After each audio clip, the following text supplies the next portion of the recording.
Hey everyone, and welcome to Chef AJ Live. I'm your host, Chef AJ, and this is where I introduce you to amazing people like you who are doing great things in the world that I think you should know about. Well, today is day 2 of Cheek Week. This is a special week hosted by New York Times bestselling author Robert Cheeke of The Plant-Based Athlete, where he is interviewing some of the most elite vegan athletes. If you missed yesterday's show with Nimai Delgado, you must view that. And the best way to view it is to just simply subscribe to this YouTube channel, hit the notification bell, and you'll never miss a show. Please welcome back for day 2 of Cheek Week, Robert Cheeke. Robert, you look really nice today. Oh, thank you, Chef AJ. It must be the collared shirt, the little rings. I like a penguin. I look like a penguin. No, it looks really good. It did a fabulous job yesterday, and the interview was you have such a way of just asking really deep, profound questions, things that you don't hear in other interviews. Oh, thank you. I appreciate that. And hopefully today will be exactly the same quality. And I'm super excited because I've got Nadege Corcoran here today. Nadege Corcoran. And I said I was gonna say it right. You practiced before. That happens to me every time I have a guest with a name I can't pronounce. I practice it with the guest, and 100% of the time I have blown it on every show. Julie Pyatt. I called her Piat. What are you gonna do? So we're off to a great start so far. So Nadege Corcoran, thank you so much for being here. Nadege is an elite vegan bodybuilder out of Canada who competes at the national level and who will be competing at the Mr. and Miss America coming up here in October with Team Plant Built, which is something we're going to talk a lot about today. Nadege, I apologize for saying your name incorrectly. We've met many times on the vegan cruise and things like that. Welcome to the show. Thank you so much, Robert. And it doesn't matter. I felt like I made my name really complicated when I got married to somebody with a very odd last name because I have a very odd first name. So I made it hard for everyone. Hey, I have friends I've known, for years who still call me Cheeky. And I just haven't been able to correct them because, once you go, I guess, a certain amount of time, it's too late. Because then it's right. Like, why didn't you tell me 8 months ago or 2 years ago? And so I just roll with it. With certain friends I only see a few times a year. Hey, I'm Cheeky. And I just turn the other cheek. I'm not too worried about it. That's good. So Nadege, you're very excited. You're just weeks away. You look fantastic. You're weeks away from competing with the Plant Built team at Mr. America. Although I wish, they'd call it Miss America and have other names besides just one gender. But I guess it's under the title of Mr. America. But you'll be competing there with the Plant Built team along with Vegan Strong. I can't wait to talk about that. But first, can you tell us a little bit about this journey into a plant-based lifestyle? Because that wasn't always your lifestyle. Can you, for the listeners, kind of take us back in time and how you stumbled upon fitness and a plant-based diet? Certainly. And I mean, first off, I'm going to have a nod to you yourself for all your content out there in vegan bodybuilding, because you're going to see that circle right back into like a big influence into it. But going way back, when I was about 5 years old, I discovered that a chicken on the field and a chicken on my plate were the same thing. And that really affected me. The beef, same thing, like you call it cow in the field and you call it beef on your plate. And so you dissociate as a child that this is the same thing. And my parents remember the trauma that it caused me. And now we're talking about the 80s, the trauma that it caused me to discover that those were the same thing. And I would look at the dog and say, I don't understand. Why are we eating the cow? We're not eating the dog. And I just had a total meltdown. I didn't want to eat meat. It was a terrible situation for everybody involved, but mostly for the cow on the plate. And my parents didn't know that I could live without meat back then. It was like one of those myths, and marketing did a really good job to make sure that the parents thought that you had to have meat to grow up strong and healthy. So fast forward, I lived many, many years eating dairy and eggs and meat and fish. And I come from a very big fishing community. And so I was eating all those things and I was getting sicker and sicker and sicker and sicker until one day I went to a doctor and I was severely overweight. And the doctor said, well, you're pre-diabetic. And in my mind, I'm like, that's it. It's normal. It's my genetics. It's my lot in life because so many of my family members are diabetic. And then I watched Forks Over Knives. And I discovered wait a minute, you don't have to be sick. I don't have the type of diabetes that you're born with. I'm causing it. And so that realization started coming into play. And I thought, okay, I'm a change manager by trade. For people that know IT, it's one of those things that helps people transform in technology environments. So I was thinking to myself, how would I tackle that change or that transformation? And I applied those skills to my life. And then I thought, I can't do both. I can't do exercise and food at the same time. So I started with the food, and I thought that's going to be easier for me to tackle. And now I'm realizing that what I wanted at 5 years old is in fact what I want today. And it's possible not only to be healthy, but to thrive. And so it took 2 years of just changing my food, reverse the pre-diabetic diagnosis. And then after that, I thought, okay, next step, I got to get healthier. My heart has to get healthier. And then I started tackling fitness. And I joined CrossFit. As we all know, CrossFit is not the most vegan friendly in a lot of scenarios. So after I was deadlifting like 200 pounds, I would still hear you'd lift more if you ate meat. And I'm thinking, what is this belief that I'm deadlifting so much more than my body weight, and you're telling me that I need to lift more, but the limitation is my diet? It didn't connect at that point. And then I thought, I'm going to get into something and I'm just going to show them. I'm not going to say it. I'm just going to show them. And I discovered bodybuilding, and the rest is history. Well, Nadege, isn't that so interesting that regardless of what our accomplishments are, oftentimes people will say, well, you could have done so much more. That's right. If you ate meat, you could have been even faster. You could have been even stronger. You could have been bigger. You could have achieved more. You could have done better in business, like things that aren't even really related. I've heard Dr. T. Colin Campbell speak many times, and he would say that sometimes that one of the arguments for a plant-based diet is increased longevity. I mean, this is something that there's been studies. I mean, I think something like 96,000 participants in the Adventist Health Study going over 65 years, many decades long study showing unequivocally that those on a plant-based diet have lower mortality rates and a longer lifespan. There's increased longevity. And Dr. Campbell will talk about that. And he gets the same criticism that, you could live even longer if you would have had animal products, even though that's counter to the evidence, at least in this particular Adventist Health Study, and I'm sure many, many others. So how do you internalize that, or how did you deal with that? Because I don't really like the term ex-vegan, former vegan, especially from an ethical consistency and moral philosophy standpoint. But there certainly are some people who were vegan or plant-based and are not now, and part of that came from peer pressure and the idea of succeeding in a particular sports interest that is synonymous with eating animals. So how did you handle that? Yeah, I find that's interesting because I feel like you can be unhealthy in any kind of eating habit. And so comparing somebody that tries veganism, which first of all, you don't try veganism, you tried plant-based eating. You don't try vegan, you don't go back. I always say once you peek behind the curtain, you don't go back. So if you've truly peeked behind the curtain, you're not going back, because nobody has that in their heart to do that. So if you've tried plant-based diet and you decided to revert, it's because you weren't eating properly. Nutrients is a thing that I feel like it should be taught in schools. Like, people don't understand the importance of nutritional value, and they're eating gummy bears and pop and chips. Like, I could literally eat the worst food in the world and still be vegan, but I wouldn't be good to my own body, which to me is part of veganism, because we are animals and we should treat our body with respect. So I think that there's a big chunk of it that comes with, like, how do you actually treat your body? So if you're an ex-vegan and you had a hard time and you weren't healthy, well, you were probably just eating lettuce, and that's not going to work for anyone. The same as eating Twinkies isn't going to work for anyone.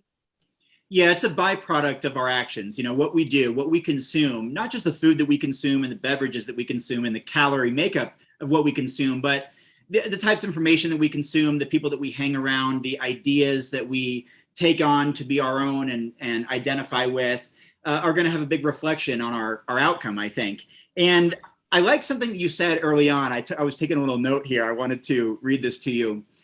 I like the acknowledgement of the chickens in the field and the chickens on your plate, and the fact that you not only understand, because a lot of people don't, but reinforce the idea of language, how we call, cows beef, Yeah. or pigs, ham or pork or whatever. But when you change the word, instead of saying like, I don't eat chicken, I don't eat chickens with an S, it comes, making it plural. It takes it from what we associate with a food to a living, breathing animal who wants to exist just like we do.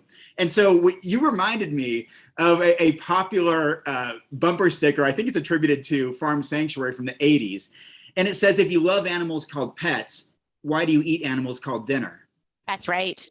And my sister used to have that in the 90s on her Volkswagen bus, and I became vegan in the 90s, and I've kind of lived by that slogan for a long time.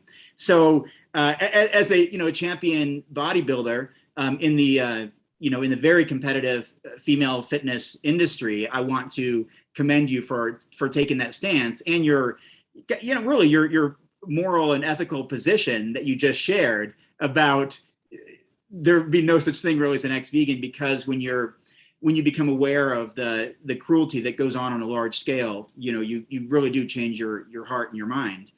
That's right. So I want to thank you for sharing that. And it's incredible, because when I started looking at the dairy industry, and that was the last thing for me. And I think I hear that a lot for vegans, well, people that aren't say I can't go vegan, I love cheese. You hear that all the time. Well, that was me. I was eating cheese on the weekend, so it's vegetarian.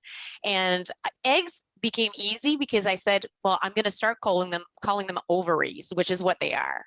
And so I stopped calling them eggs, and I said, can you make me an ovary? Well, it stops really quickly. You don't want to eat it anymore. So that's language again, helping me dissociate from what it is. I don't want to eat that. Like, I don't want to eat an unfertilized egg. Like, I'm not interested in that. So that helped. But the dairy, I think that's where the peek behind the curtain really occurred for me. When people think, well, the cow needs milk anyways, and you're brainwashed into thinking the cow's just going to produce milk. And I think that's where I started peeking behind the curtain. And that's what I mean when I say you can't go back. I stopped eating dairy cold turkey, pardon the pun, because I immediately looked and I said, oh my goodness, this is crazy that we're doing this to these animals. And I just couldn't go back. And I loved cheese. It was a thing. But now the options, why? There are so many plant-based cheese now. Like, it's not like in the 80s where it would have been impossible to make yourself a Canadian poutine. Today, you can find something to make it. It's easy. Well, I like how you phrase that and how you reference that, and that it's, it obviously hasn't slowed you down, right? When you adopted a plant-based diet, you actually got fitter, you got in better shape, you got healthier. And I think you probably felt perhaps more motivated and compelled in your sport. And I'm making an assumption here that you probably wanted to represent something larger than yourself, as our friend Giacomo Marchesi often says. And that's the whole premise behind Plant Built, this team of competitive vegan athletes, primarily bodybuilders and powerlifters, is that we're representing something larger than ourselves, right? We're trying to make a statement for animals that you don't need to eat animals in order to achieve your health and fitness goals. Would you say that's accurate about yourself? Oh, 100%. It's funny because when I started, I thought and I think to a degree it was unique. There wasn't a lot of vegans, bodybuilding or any sport around me. So social media obviously opens a whole world of it, and you start seeing more and more of it. Like IFBB pros, which are like it's top level of the bodybuilding world that are vegan. You're seeing more and more of them. So the representation is broader and broader, but it's like a rock that you throw in the water. Even if you think you're just a tiny little pebble, you're still going to make rings. And I think that if we all just did that, all of the vegans, if we all did that, we'd affect something somewhere, maybe 10 rows down the line. But we can't stop just because there are others. But when I started, I didn't find others easily. I did find Vegan Bodybuilding, which was your website. And I found lots of info. You and Vanessa were such inspiration. I have all your books. Yeah, but then eventually I started seeing, oh, there's more and more of them. And at one point I questioned myself and thought, do I need to keep going? Because it's hard. Like, bodybuilding as a sport is not an easy thing. It's not for the faint of heart, regardless vegan or not.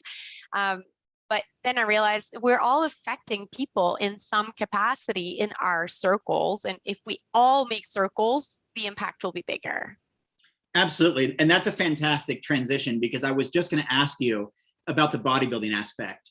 It's not easy. It's some people say it's a 24/7 sport, because it's literally the calories that you eat impact your physique and what you look like, your ability to build muscle, your ability to burn fat, your ability to, in some cases, even strengthen ligaments, tendons, bones, whatever, prevent injuries. There's so much involved in it. It often requires meal prepping and cardiovascular training, sometimes in the morning or nights or both or whatever. It's not something that can be taken lightly. And that's why you don't see just everyday people off the street getting up on stage, wearing just a bikini or posing trunks and posing and showcasing 98, 99% of your body to judges to literally be judged on your appearance, which is often representative of your work ethic or, genetics and a few other factors. But can you talk about how you started from CrossFit gym and deadlifting and trying to prove people wrong, who questioned your plant-based diet with exercise, to competing at a regional level and then a provincial level and then a national level in Canada, and being at the top at the national level for more than half a decade and competing now at Mr. America? Can you talk about what is that process? Literally, for people who don't know anything about the sport, what is it? How many days a week do you go to the gym? For how long? Do you have a coach? How important is a coach? Is training more important than diet, or vice versa? Nadege, give it to us. Oh, this is we're going to go on for a while here. Let's do it.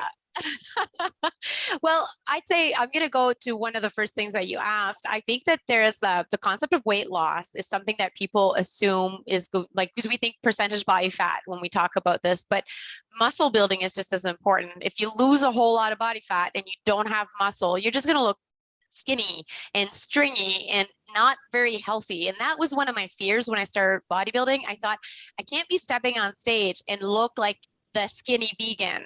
I want to make sure that that's not the case. So I was very fortunate that I spent most of my life before that as a swimmer. So I did have pretty big shoulders to begin with. So the fear of being skinny as I was losing weight, I was looking at my body and I'm like, okay, there's something there.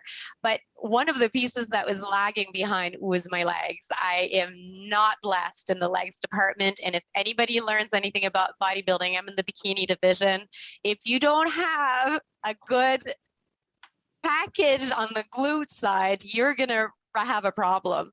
So your posing can carry you to a certain degree, and then your upper body can carry you to a certain degree, but there's going to be a need to grow the muscle. So what I really am excited about now is that I can compare and see the muscle that I built on the lower half of my body 100% as a vegan. I never had anything. So everything that's there is built on plant protein. So that's one of the things that gets me really, really excited, is unwrapping every time what the muscles are going to look like and seeing these new muscle that were 100% built on plant protein. No animals required. No animals were harmed in the making of that booty, is what I like to say. But in terms of what it takes, it's one of those things that you have to really want to, but first of all, you have to be mentally prepared.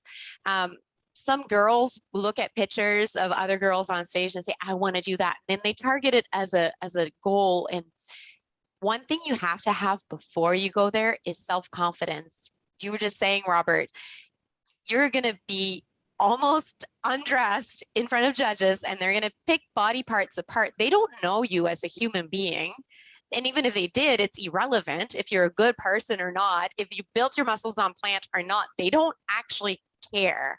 What they care about is the shape X, and does it work? Is it balanced? Is it the right level of leanness? Is it the right level of fullness, etc.? They just care about the physical visual criteria. So I always say to girls that want to compete, my first advice is don't go look for self-confidence on the stage. Make sure you have it before you step on there, which I think has been really helpful for me to be able to step on it and compete. I mean, I've done well right out of the gate. So I can't say that I was like placing last and how did it affect me. So I don't really have that experience, because I think that when I do something, I really dedicate myself to it. And whether I had to train 5 times a week, if my coach tells me to train 10 times a week, I will. I'm going to do whatever is said because I know that the recipe is correct. And so if you don't have that level of dedication to start with, I think you're going to struggle, but also have the self-confidence, because if you place last, all it is a roadmap to placing better later. That's all it is. If you went out of the gate, and I see some girls that do that, they out of the gate, they win, then they become pro really, really quickly, and then we never hear of them again. Well, maybe when you compete at pro, the next time you're going to step on stage, you may be last now, because they're all excellent. So the difference is going to be pretty significant. So get used to not being first right out of the get-go. And then I think don't go look for your self-confidence there.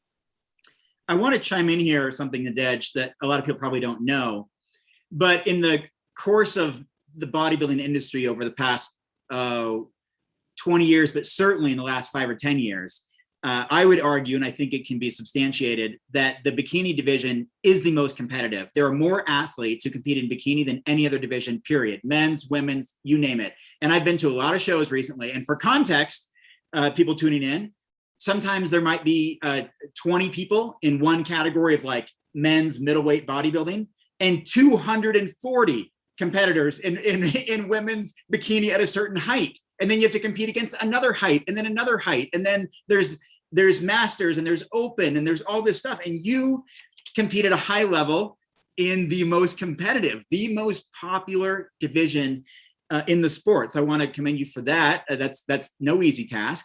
Out of men's or women's bodybuilding, yours is the most competitive. I also want to ask you, do you believe that you as a competitor in bodybuilding, as a vegan, or in bikini, in your division, is that an effective form of vegan advocacy? And why or why not? Yeah, I think it is, because I feel like, and I don't want to classify on genders or whatnot, but I find that women in general, and I think the statistics say that, are really receptive to veganism as a starting point, and often the starter of the veganism in some of the households. And it's just a general statistic. There are just more vegan women than there are vegan men. And I think, Robert, you need to keep working because you show that it's doable for men as well. But I mean, if you look at it, even in my own household, I was the first person to go vegan. Then my mother kind of started eating more plant-based. And then my stepdad, by de facto, started eating more plant-based. So it was kind of the entry point.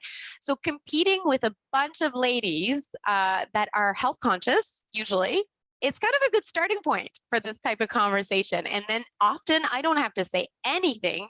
They've seen my Instagram, they've seen the little Plant Built logo, they've seen the little plant icon on all of my posts, and they'll ask me about it. And then it gives me an opportunity to kind of talk about how I did it. And then I go and I place. So I'm natural, I'm vegan, I'm over 40, and I'm placing in a category of 20-year-old women that are maybe not natural, because I don't compete in natural organizations, maybe not vegan, probably not, most of them are not, and then way younger than me, half my age. And so when you put that in perspective, it does generate questions. Well, what is she doing? And I think it's just presents itself as a good opportunity to have that discussion. So now, the problem becomes a lot of coaches will tell athletes, well, no, you have to at least have eggs, or you have to at least have dairy, or you have to at least have, like, the cottage cheese. And so they put it back in the plan, and then the athlete kind of goes back to it. So more coaches would be vegan. I think the more helpful that would be. I tend to promote the ones that I know. There's a lot of them out there, but locally, it's mostly people that will say, you need cottage cheese or at least fish. And they'll always say, like, you need at least, because they don't understand what you can do as a vegan athlete. Well, Nadege, I think you hit the nail on the head that the entry point for veganism for many people is led by women. And I believe that to be statistically true. It was you gave examples, your family and my family. My sister got the ball rolling for me back in the mid-90s. She became vegan. We grew up on a farm. We raised animals and 4-H, showed them, sold them at the auction. That didn't sit well with her. She became vegan at a young age, and then organized an Animal Rights Week, which inspired me to be vegan at age 15. I also, I believe this statistic to be pretty accurate today, and this is fundamental, I think, is that women make 85% of household purchases. These are groceries, so foods, beverages, sports supplements, the food and other purchases for the home are made by women. So women are making the decisions. I think I think you're an outstanding role model for men and women alike, but especially if we want to elicit this kind of change of changing the calorie makeup of the human diet. It starts with food. It starts with what you sit down and put on your plate and the edge of your fork. And I think a strong, successful female vegan athlete like yourself is very important in that. So thank you for the ways that you represent veganism in that way. I want to ask about your diet in a moment, what that diet looks like, competition maybe versus not competition. But you mentioned coaches a little bit. You've worked with Danny Taylor. That's right. She's been on the Chef AJ show before. Is she still your coach today? That's right, she is, and it's not about to change. We're being very successful together. Yeah, that's what I thought. I didn't want to make the assumption, even though I was in touch with her earlier today about other topics. I didn't want to make that assumption, but I assumed you're still working together. I know she's coached about 1,000, maybe more than 1,000 vegan athletes. I know she's very, very proud of your success. She shares that with me over the years, and I'm pleased to hear you're still working together. She, of course, is the co-founder of Plant Built, putting on this, along with her husband, Giacomo Marchesi, putting on this big Plant Built Vegan Strong competition at Mr. America, which I know I've mentioned a few times, and we'll get to it at the end. But just to give context, there's an entire group of dozens of elite level vegan athletes from a variety of different countries who are all coming to Atlantic City, New Jersey for Mr. America, October 7th through 9th, to compete on stage with some of the best athletes in the country and in the world, to show that plants have all the protein we need and that we can go toe to toe, head to head with any athlete out there. And you're part of that team. So that's really exciting. And we're going to talk about that towards the end. But can you talk about the value of having a coach? Like, what does that mean to you? Whether that's Danny as an individual who I love and adore as one of my best friends, or just the idea of having someone help you through this process of bodybuilding. I would say there's two reasons that you need that. One is for the color or the lifestyle, I guess, knowledge. I always say it's funny where we haven't been taught nutrition in school. No one gets taught nutrition. Like, it's not something you learn. You don't learn about like macronutrients, micronutrients, the requirements of the body and all that. Coaches know that. A good coach will know that baseline. And I think that one of my first trainers, so it was a person in the gym, it was one of my best friends. He said to me, we always overestimate our output and underestimate our intake. And that's probably one of the truest thing I've ever heard, because we do. You go run on a treadmill or whatnot, and the machine tells you burned whatever, or your Fitbit, which has like 0 sensors in it, and it's pretending you burned like 600 calories in 30 minutes. No, you didn't. Like, you didn't do that. That didn't happen. And so hopefully you don't go and eat these 600 calories because you're in for a surprise. A coach rectifies that. A coach that's good at their job will actually understand that your output is probably not this, and it's probably more this, and kind of rectify that thinking, and also help you understand what your input should be, because everybody has a certain burn that they have, and discovering that on your own is quite the math. It's doable, but it's quite the math. A coach will help you through that and also teach you some basic skills about nutrition. Now, take that to bodybuilding. As you get leaner, there's something that happens to everybody. I call them prep goggles. And if you don't have a coach that has an unbiased eye to tell you you're going in the right direction or you need to adjust something, I feel, even though I'm the lightest I've ever been, I'm way too fat to be on stage right now. This is not going to work. 5 weeks is not enough. But she's like, your muscles are cut. You're fine. Like, calm down. The coach will know. It's not just the actual notion of the plan, it's also to have that eye to say, you need to do more of that, less of this, more cardio, less cardio, etc. If it was just up to me, I'd probably be burning all my muscle on my cardio machines, because that's just what I think I need to do at this point, and I would be doing more damage than good. So a coach is just perfect person with the special eye that will know, yes, no, don't do this, etc. So it's like a Sherpa of your progress. Well, Nadege, they've also been there, done that, right? That's right. Danny Taylor's won an overall championship. I was there, like, emotionally tearing. It was super exciting. Like, she's been there, done that. Like, she's been through it. She's coached over 1,000 athletes. She was one of the original vegan fitness coaches in the world, really. She's been doing it over a decade along with Giacomo. They've been doing this because it's a relatively new thing to be like a vegan fitness coach. You may see it everywhere on Instagram and YouTube and Facebook today, but that's new. That's the last few years. Danny and Giacomo. And not everybody has the qualifications to say that. Right. Yeah, thank you for saying that. And Danny and Giacomo have been doing this for over a decade. And I'm not just saying that as because they're my good friends and my colleagues with Vegan Strong, and we're working together to bring awareness to Plant Build and Vegan Strong and bring that to the world.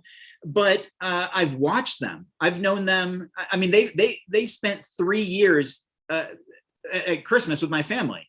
That's how well I know them. 3 years they joined my family for Christmas when they lived on the West Coast and couldn't get back to their families on the East Coast. I've known them since the early 2000s and watched them develop into some of the greatest coaches with integrity. And for those wondering, veganproteins.com is their coaching website. And I knew that she had coached you. I've seen you all hang out together on the vegan cruise. In fact, we've all hung out together a bit on the vegan cruise.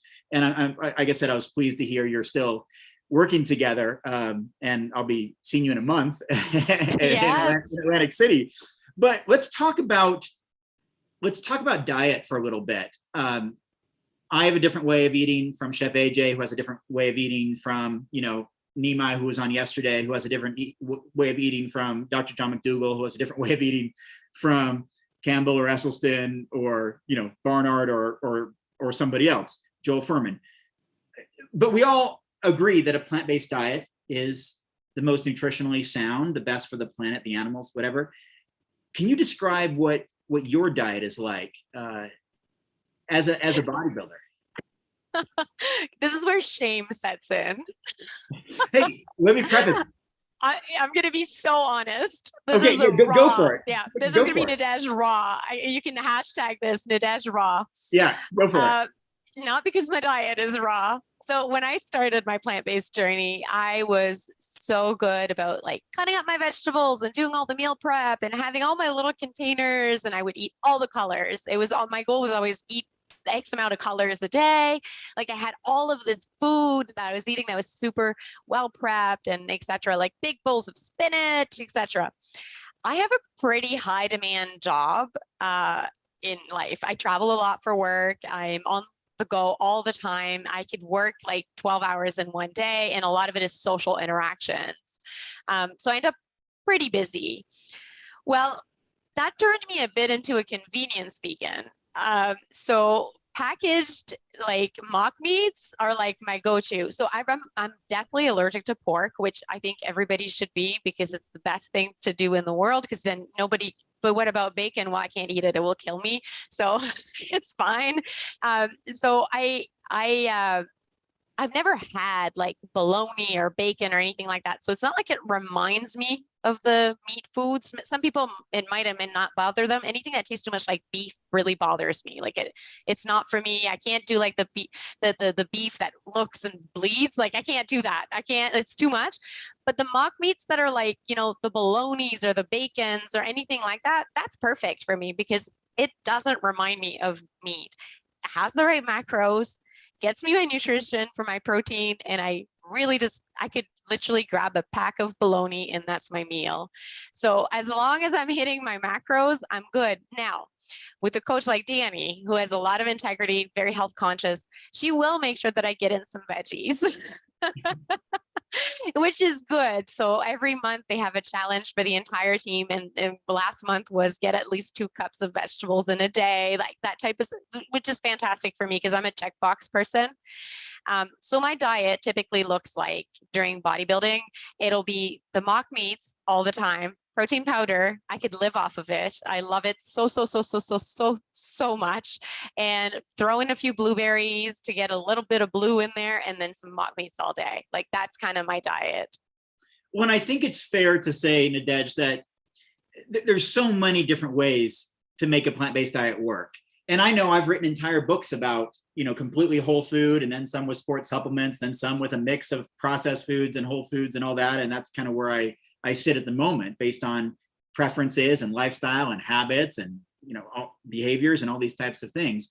And so I think it's important to mention that they're really, I think we're seeking like personal health and well-being, and we have this inherent desire to live a long, healthy life and see ourselves in the world, for as long as we can. But I think we also have to take note of the implication of all of our actions, including our dietary choices, on the effect they have on others. I often say in my presentations, you've probably heard me say this, that so many times for us to eat something like, chicken wings, it gives us a few moments of sensory pleasure, but it cost that animal her entire life, because I wanted these wings for $1. Mm-hmm. And how offensive is that on a large scale? Well, if we understand that all animals have the ability to experience suffering. So thank you for sharing that it's okay as a vegan or a plant-based diet to eat differently than other people, and to eat these large amounts of mock meats. And I know many people who do the same, and it seems to be conducive to building muscle and getting protein requirements and reaching macros. Can you talk about that for a moment? By the way, I think a lot of people might be like, what does she mean, hit her macros? Yes. What the heck? Like, I know what a macronutrient is if I'm a listener, but what does hitting macros mean? Can you kind of dive a little bit deeper? Yes. Okay. So what the style of eating that I would do is what I would call flexible dieting. I always say I'm the worst flexible dieter in the world, because flexible dieting is intended to say you have X number of grams of protein, X number of grams of fats, X number of grams of carbs for the day. And then you can kind of play around with these macros and mix and match foods until it works, where that's where things like MyFitnessPal come into play. And it's just like a math equation at this point, more grams of this, less grams of that, until it works. But the reality is flexible dieting is intended to be able to not necessarily have what I call fun foods in there. It's about having variety. So instead of just eating spinach, you could have spinach one day, lettuce the other day, and maybe throw in some tomatoes the next day. Maybe you're going to use your carbs for cucumbers another day. So you can kind of play around with it. I say I'm the worst flexible dieter because I am such a convenience person, and I do not get bored with my food. So I can just plug the same thing and just eat it over and over, and I don't even meal prep it. Chef AJ just needs to come live in my house and take care of me. That's all it is. I'll eat the good food, but you'll have a lot of potatoes, a lot of sweet potatoes. That's perfect. But yeah, so I can eat the same thing over and over. And as long as, I always say, as long as it hits my macros.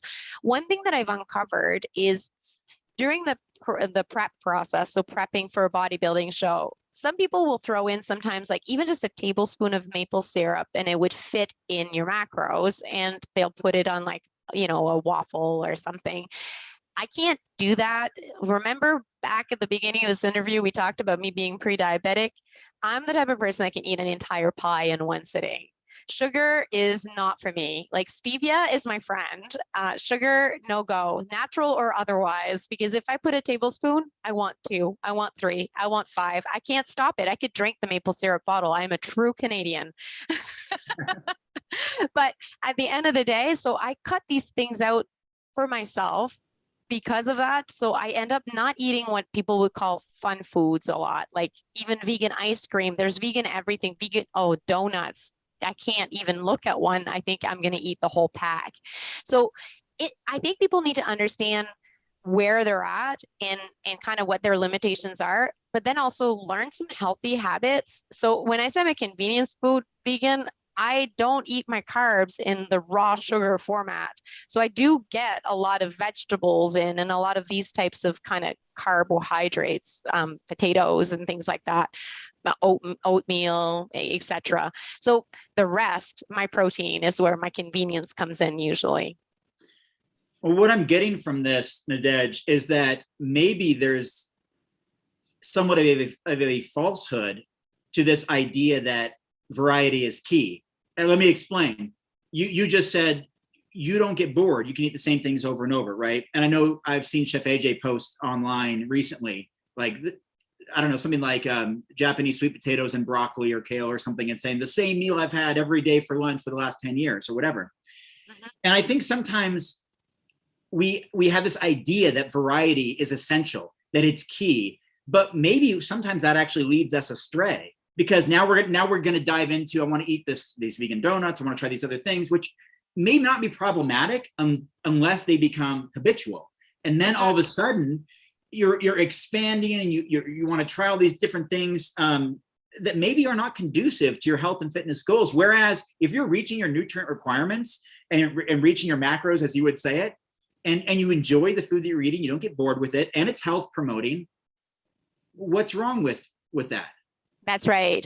I think that what I like to say about it is I'm like the other crayon in the crayon box. There are people, like, you need to color with all the colors. And I think veganism isn't one brush. We have all of the colors in here. There are some people that are raw vegan and that works for them, and that it allows them to, there's people that only eat fruit, a pile of fruit, all sorts of fruit all the time. I hardly eat fruit. I eat blueberries, but also I'm in Canada, so finding fresh fruit, it's not like I have an orange tree in the backyard, apples and like bananas aren't here. So it's kind of, it's one of those things I like to eat with the seasons. That's usually what's going to drive my fruit and vegetable choices, is whatever's available in the market. But that works for me. I'm that crayon in the crayon box that's like, I can eat the same thing every day. My vegetable changes, but my mock meats are kind of the same. It works for me. I love protein powder. I can't even say that enough. Like, it's so good. It's so good. Whoever is making these things, I love it. I love it. Thank you. Make it more. And there are good brands out there. Yeah. And the wild thing is, as maybe some people know, I haven't had protein powder in more than 10 years, but yeah. But there's room for both of our approaches. They're totally That's right. fun. I just have no interest in it. I still will promote certain brands and, get people off of whey protein and casein protein and egg protein and other forms. And I see it as a form of advocacy and activism and all of that. But it just shows how diverse a plant-based approach can be for athletes and for non-athletes alike. I want to echo something that you said, or at least acknowledge it. I really liked that crayon analogy. I guess I hadn't thought too much about that, all the different shades to brush. And I think that would be fair to say. You could equate that to the different types of vegan activism, where there's so many different approaches. And you told me, or you said in an email recently, that you weren't one to like really speak up a lot at first. Like, same with me. I'm not one to go out there and protest on the streets. I've done it, but it's not me. I'm like behind the keyboard writing books and reach a mass audience, and you're doing your thing. So can you touch on, I want to transition now to Plant Built. Like, speaking of advocacy and painting with different brushes and different strokes here, what does that mean to you? Like really, if you could be like raw Nadege again, like, what does it mean to be representing a team of vegan athletes who are going into Atlantic City to make as much noise and disrupt the status quo as much as possible? What does that feel like to you? This is a very interesting question. I'm going to start by saying how important this is for me, because when I started bodybuilding, I saw firsthand the Plant Built movement, because it was still going strong and there was all sorts of, and I admired them so much. And to me, it was like the elite, and to get invited, I was like, me? Like, you mean me? And I was just blown away that I was going to be part of this movement that is so kind. I think that's the first word I want to attach to that group. Nobody's out there shouting at anybody. Everybody's friendly about it. And I think that's what appeals to me the most about Plant Built, is it's not an unkind movement. To me, human beings are also animals. And so we've led ourselves at some point to believe that we were above the rest of the animal kingdom, and that we could do with animals what we pleased and do with the earth what we pleased. We're led astray by so much information flying at us, but each human is an animal that needs to be treated with kindness. And I think that Plant Built embodies that. There's no there's no yelling at anybody. There's just a pile of kindness around it. So when I got invited to be in Plant Build, this year was supposed to be my year off. I was not supposed to compete this year. And when that happened, I said to my husband, I said, Kevin, I don't think I'm going to compete in 2022. I had competed in 2021. I had had a concussion in November. I was pretty beat up after 2021. And I said, I'm just going to take 2022 off. I'll just come back when I'm 45 to do Grandmasters. That way it'll be something different, because I feel like I'm doing the same thing over and over. I'm just competing, placing top 3, competing, placing top 3. Like I'm just doing the same thing over and over again, and I don't improve. But when Plant Built came as an opportunity, I just lit a fire under me. And I said to Danny, okay, let's do it. Let's go all out. I'm going to do spring and early summer, and then I'm going to be ready for the fall, and then I'm going to do like 5 competitions after, like, so I'm not done after Plant Build. I have 3 more, so there's quite a bit coming, and I'm like full on season. And I thought this is the opposite, but Plant Build means a lot because the group itself is a unified kind of group with kindness, a lot of kindness. And I think that's representative of my voice, and it's, instead of saying things, they're showing things, and that's what I want. Yeah, that's amazing. And I'm really glad you said that, because I think we both have to acknowledge it starts from the top, with Giacomo and Danny, who founded this. It's hard to find a more compassionate duo. I think you'd agree. That's right. Right. So I'm really excited about it. It's coming up a month away. For everyone listening, you can go to plantbuilt.com, veganproteins.com, veganstrong.com. We're talking about it everywhere. We also, I just want to throw this out there, and Chef AJ does encourage me to share these types of things. We do have a fundraising campaign. It's actually 93% reached already, but we hope we can. You better get in. Yeah, there's all kinds of perks and all kinds of things. When you donate, you contribute to the athletes who will be competing, which goes to offset expenses of getting all these athletes out there from all around the world into one city. And you can find that, it's on Indiegogo. So I think if you search Indiegogo Plant Built campaign, and maybe Chef AJ, you could look that up and put a link in there, or someone listening, if you would kindly do that. Indiegogo is the platform, and Plant Built is the campaign. Plant Built, it might say Vegan Strong Team or something. And you'll see a video. I'm in the video quite a bit talking, as are many other athletes. And it's really a way to help bring this to life. I mean, this isn't the first time. Plant Built has successfully done this for 4 years.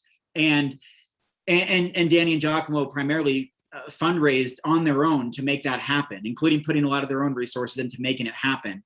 Now we're asking the community for some support, as I have personally already sent out 52 press releases to media, from the New York Times to, we have Forks Over Knives and Veg News and The Beat and Plant-Based News, you name it, covering this, but also reaching out to the New York Times and major media that's not already vegan. Today or tomorrow, whenever I get to it, I'm reaching out to the local newspapers throughout New Jersey, Atlantic City, and all of that. I've reached out to radio stations in New York. That's kind of what I'm doing with this. I don't compete anymore. I still flex, but I leave that Instagram. I leave it when I get the best angles, when I can just put my best foot forward. That's right. So I really wanted to put that out there. If anyone listening can kind of share some links, Indiegogo Plant Built fundraiser, we would love to hit that 100%. We're 93% reached already, and then we can even extend the goal and continue on. And like I said, there are perks. Like if you contribute $200, for example, you get $350 worth of stuff, including protein powders and hoodies and ebooks and other apparel, and it's all on the campaign page. And I actually contributed a recipe to the recipe book where I actually do make food. It's really good. I promise you, because I only like good things. And my glute workout's going to be in that ebook. So I built something. Go check it out. That's awesome. And I was going to ask you, someone had a question in the comments, probably many people did, about what protein powder you recommend. Oh my goodness. Okay, so I'm going to have a few here. And the reason is in the US and Canada, you can't access the same things. So this is something I've uncovered. I was blessed enough to get the Zoo protein powder recently. It is very good. I'm going to put a caveat for everybody listening. I eat my protein powder as a protein off-putting because I eat my food, I don't drink my food. That's how I roll. I don't drink food. So I just mix it with just enough water. So the consistency is super important for me. It has to be creamy. So people that like whey protein that want to transition to a plant-based diet, the ones I'm giving are that kind of level of creaminess I hear, although I've never had whey protein, but I hear it's that kind of creaminess. So Zoo protein was really good. The ingredients are super good. I would say definitely try that one out. It has like a little bit of a spicy taste, which I really, really liked with blueberries. Then I used the Blessed protein powder recently. I thought it was like an Instagram post, like, oh, whatever. I'm not sure about this, but I tried the strawberry. It was delicious. That one is available in both Canada and the US, easy to find, a little bit more expensive. Vega Performance Protein is another one of my favorite. Not any of the other Vegas, not for me. They don't mix well, but the Vega Performance Protein, it's like a darker jar. The berry is my favorite. And there's a one in Canada called Profi, Profi. That's also super delicious. Caramel coffee. So those are my fave, but I've tried them all. So I've literally tried them all. And I want to just clarify, because it may be a regional thing. I don't know, dialect's not the right word, but the first one you mentioned, I pronounce it Zao. You were saying, just so for the Oh, perfect. Yeah, I had never heard it pronounced, so yeah, you probably are right. If people are looking up Zoo, ZOO, you won't find it. ZHOU. Yeah, ZHOU, Zao. They are fantastic. Again, I haven't tried it. Don't tell them it's that. It's good. Don't tell them that. Because I do promote some of their stuff, because I've had friends tell me, including non-vegan friends, say that's the best plant-based protein they've ever tried. Yeah. They're a very nice company. I met them on tour. They're out of Salt Lake City. They're very friendly. I'm currently using their BCAAs as well, and their pre-workout. I do use a caffeinated pre-workout when I get like 4 weeks out. I need like that little extra oomph. So yeah, they have a pretty good pre-workout they're vegan friendly. Yeah, and for full disclosure, they are a sponsor of Vegan Strong. That's how I, work with them and know their pronunciation and had a chance to meet with them a number of times. And so Zao Nutrition is their company. They're based in the U.S. out of Salt Lake City, and they're fantastic. Nadege, we're going to be out of time here in a few moments. I have a couple more questions for you. There's another question about the protein, as far as whether quality or, how many grams, whatever. But one question just on flavor alone. Okay. What flavor of, what's the best, Vega Sport Vanilla or Zao, what do they have? Chocolate? What's the best for you? Zao Vanilla, the berry if you're using Vega Performance, caramel coffee if you're using Profi, which is the Canadian company, and if you're using the Blessed, the only one I've tried is the strawberry, and it was phenomenal, like real strawberry milkshake. And I'm glad, Nadege, that you mentioned that you can have protein in pudding or in other forms than just drinking, the traditional protein drink. There's other ways. I don't drink food, no. Yeah, there's other ways to manage that. And thank you to everyone. I can't see the all the chat and everything, but I imagine a lot of people are checking out the Plant Belt Indiegogo fundraiser and are contributing and getting all kinds of perks, or sharing it. Share the link on social media. Check out the list of athletes. I mean, Noah Hannibal is coming in from Australia. He just won another gold medal in his competition. He already won a regional for the whole Oceania area of Australia and Asia and that whole region. He won there, and he's been an ethical vegan for like 30 something years. Nick Squires is on the team. He set California state record in powerlifting, and he also won a championship in the UK, in Ireland, I think. And a bunch of amazing men and women who were on the team. You get to see the entire list on there, all their names. You can look them up. You'll see some of them in the videos. And so please do check that out, and check out veganstrong.com and plantbuilt.com. And hopefully we can put those in the comments. Nadege, as we wrap up the next 5 minutes or so, what is something that most people don't know about the sport of bodybuilding? Like, aside from, we already talked about the work ethic and the hard work, morning cardio, and that you eat, a little bit differently, what's something else people would be like, I'm surprised by that? Yeah. If you're a lady, you're going to wait forever.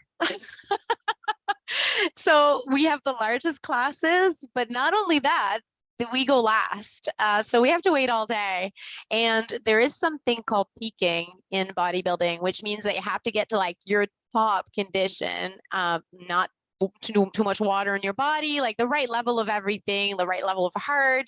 And you have to maintain that sometimes for hours because you're waiting to go on stage. And because there are so many ladies and they put bikini at the end of every single show, I've never had a show where I was allowed to go first. It doesn't happen. And the taller you are, the longer you're going to wait. So I'm pretty short though. So at least I'm in the beginning of the end. So I would say that's one of the things, the concept of like having your body that ready has to be extended for ladies because we wait really, really long. So if you're not a patient person, it's probably not the sport for you. Well, I wasn't planning this, but I'm literally coming up with this off the top of my head right now as you're speaking. Let's do a couple rapid fire questions, if you don't mind. Sounds good. No long answers, get too in depth. Maybe we'll have you on in the future to go more in depth. But what's more important, typically, nutrition or training in success of a bodybuilder? Training at first, so nutrition, the second phase of your life. Okay. What's more important, breakfast or dinner? Breakfast, for sure. Okay. What is your preferred form of cardiovascular training? Running. I'm the oddity. Free weights or machines? Free weight. You still doing any swimming these days? Nope. Instagram or Facebook? Instagram all day. Go find me there. I'm out of questions. I just came up with that on the spot. I think you answered one of the questions one of the listeners had because they asked if there was pictures of me competing recently. You can go check out my Instagram. It's really easy, Nadege Corcoran, and it's open. It's just be nice on there. I don't tolerate mean people, but it's wide open. So you can go on there. You'll see pictures. Well, that's great. You're able to see the questions or comments. I see it there now. I was going to say, I just keep a screen in front of me without any tech things. I can't see everything except for I do see that now that question was relayed to us. So thank you. I missed that until now. Nadege, Mr. America, October, or Miss America, we'll say, Mr. and Miss America, October 7th through 9th, Atlantic City, New Jersey. I'm going to be there the entire time. I'm really looking forward to seeing you again. Last time I saw you was on the vegan cruise, I believe, a few years back. Yeah. And Danny and Giacomo will be there. The whole Plant Built Vegan Strong team will be there. It's going to be an amazing time. Anyone listening, if you have a blog, a podcast, a platform, Instagram Live that you would like to interview one of the athletes, like I'm doing here with Nadege, and there's many more athletes on the team, nearly 30 of them, who are at an elite level like Nadege is, then please reach out. And you can reach out on veganstrong.com. Like I said, I've already sent out more than 50 press releases with probably another 50 more to go to try to make a really big splash out there. Nadege, I want to thank you for coming on Chef AJ's show today. And thanks for switching. We have another Canadian athlete who's going to be on tomorrow, who originally was going to be on today, but she had to switch that around. And that's Megan Duhamel, the Olympic gold medal winning and multi-world champion figure skater, fellow Canadian. She'll be on tomorrow. But do you have any final words for our audience today about veganism, about fitness? Any lasting message you'd like to leave people as you depart this afternoon? If people were able to be healthy and vegan 50 years ago, imagine how much easier it is today with all the convenience and the information that we have access to. There is literally, if you have that desire inside of you that you don't want to hurt animals at all and you want to help the environment, do it. It's easy now. It's actually easy. You just have to take a minute to learn about it. And there's so much information out there. So as soon as you start looking. Well, thank you, Nadege Corcoran. I got it right this time. Apologize for 1 hour ago. Misstating your last name.